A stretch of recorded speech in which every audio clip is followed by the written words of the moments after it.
നിന്നെ കൊല്ലാൻ വേണ്ടി കരുതി കൂട്ടി ചെയ്തതാ. അമ്മേ!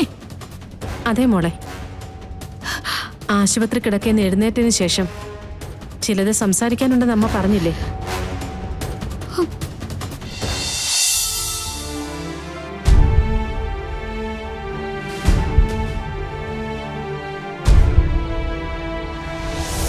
ഇപ്പൊ അവള് ചത്തിട്ടില്ലല്ലോ, പക്ഷെ ഞാൻ കൊല്ലും, കൊന്നിരിക്കും.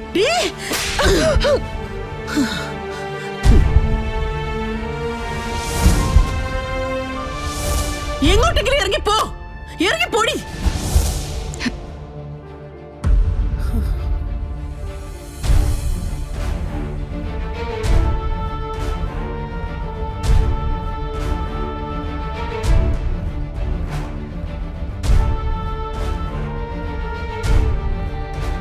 താങ്കൾ വിളിക്കാൻ ശ്രമിക്കുന്ന നമ്പർ ഇപ്പോൾ സ്വിച്ച് ഓഫ് ആണ്.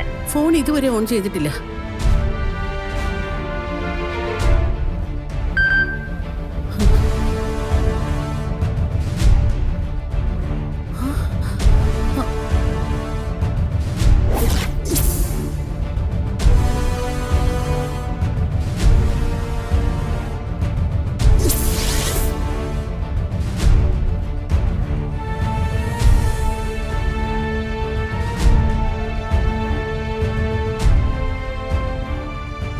ഗാഥ സത്യമതിയുടെ വീട്ടിലോ?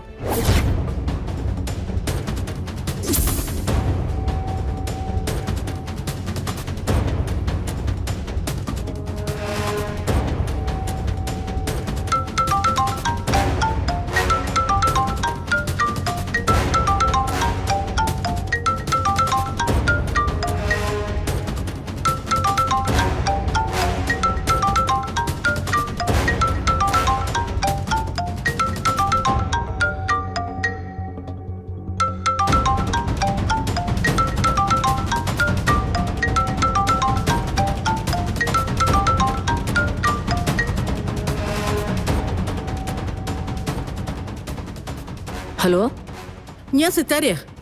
എന്റെ മോളെവിടെ? അവളെ തട്ടിയെടുത്ത് നിങ്ങൾ എവിടെ ഒളിപ്പിച്ചു വെച്ചിരിക്കുന്നേ? നോക്ക്, നിങ്ങളുടെ ആങ്ങളൊക്കെ എന്റെ കുഞ്ഞിന്റെ അടുത്ത് പകയാ. ആ പക നിങ്ങൾ കാണിക്കരുത്. എന്റെ മോളെ വെറുതെ വിടണം.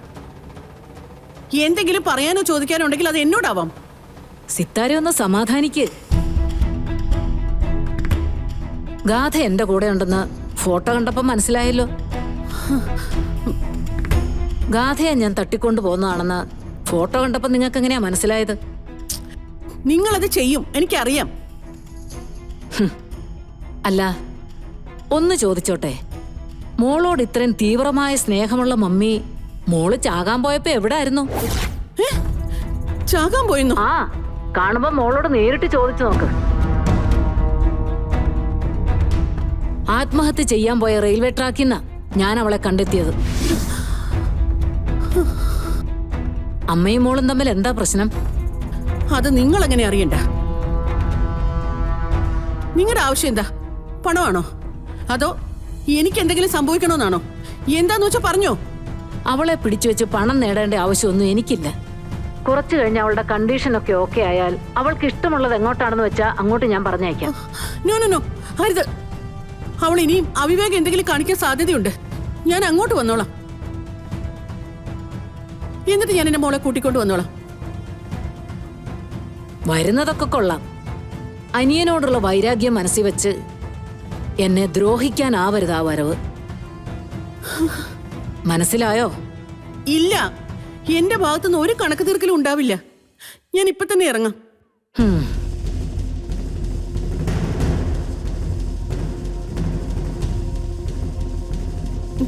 സിനി ഒന്ന് പെട്ടെന്ന് റെഡിയാവ്. ശരി മാം.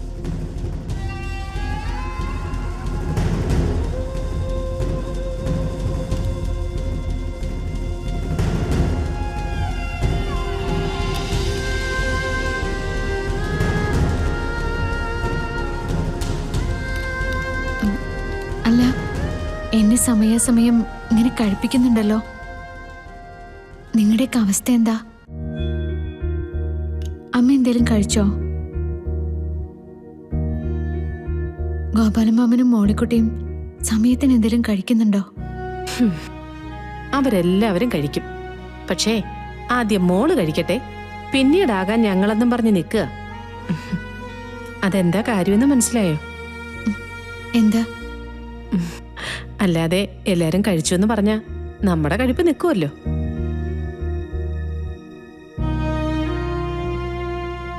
ഇങ്ങനെയൊക്കെ കിടക്കുമ്പോഴല്ല അമ്മേ നമ്മളെ ആരൊക്കെയാ ഏറ്റവും കൂടുതൽ സ്നേഹിക്കാന്നറിയാം. എന്തൊക്കെ പറഞ്ഞാലും ശരി, അക്കാര്യത്തിൽ ഞാൻ ഭാഗ്യവതിയാ അല്ലേ? എന്നെ നോക്കാനും എനിക്ക് വേണ്ടി ഉറക്കൊഴിക്കാനും എത്ര പേരാ. പിന്നെ ഞാനും ഗോപാലിനും മോളിക്കുട്ടിയും കൂടി ഡിസ്ചാർജ് കഴിഞ്ഞാൽ എന്താ വേണ്ടതെന്ന് ആലോചിക്കുകയായിരുന്നു. ഞാനൊരു തീരുമാനം എടുത്തിട്ടുണ്ട്. ആശുപത്രി വിട്ടാ നമ്മൾ നേരെ വീട്ടിലേക്കാ പോകുന്നേ, ഗോപാലിന്റെ വീട്ടിലേക്ക്. അതെങ്ങനെയാ പറ്റുക? അങ്ങനെ നമുക്ക് പോണെങ്കിൽ എല്ലാരോടും എല്ലാം നമുക്ക് തുറന്ന് പറയേണ്ടി വരില്ലേ? ഇതുവരെ ചെയ്തതൊക്കെ അതോടുകൂടി അവസാനിക്കില്ലേ അമ്മേ? അവസാനിക്കട്ടെ, എല്ലാ സത്യങ്ങളും വെളിവാകട്ടെ. എന്നിട്ട് ആൾമാറാട്ടമാണെന്ന് നവീനും കളരിക്കലും ഉള്ളവരൊക്കെ അറിയട്ടെ.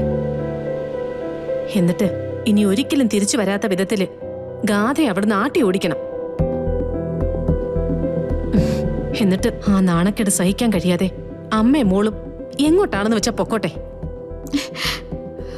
അതൊക്കെ നമ്മൾ അന്വേഷിക്കേണ്ട കാര്യമുണ്ടോ? അമ്മ എന്തിനാ ഇങ്ങനെയൊക്കെ സംസാരിക്കുന്നേ? മുമ്പ് ഞാനിതൊക്കെ സഹിച്ചിരുന്നത് അവരുടെ അടുത്തുനിന്ന് വാങ്ങിയ പണത്തിന്റെ പേരിൽ മാത്രമായിരുന്നു. ഇപ്പോ അങ്ങനെയല്ലല്ലോ.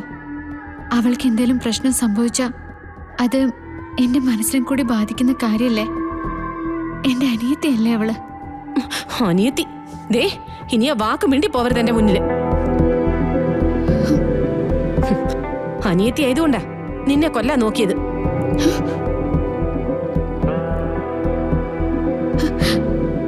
കൊല്ലം നോക്കിന്നോ? അമ്മ എന്തൊക്കെയാ പറയുന്നേ? ഇവിടുന്ന് പുറത്തിറങ്ങിയിട്ടേ നീ നിന്റെ ഗോപാലമാമനോടൊന്ന് ചോദിച്ചു നോക്ക്, നിന്നെ ആരാ കാറെടുപ്പിച്ചെന്ന്. അത് ചെയ്തത് ഗാഥയാ.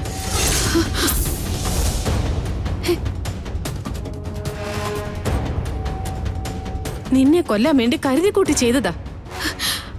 അമ്മേ!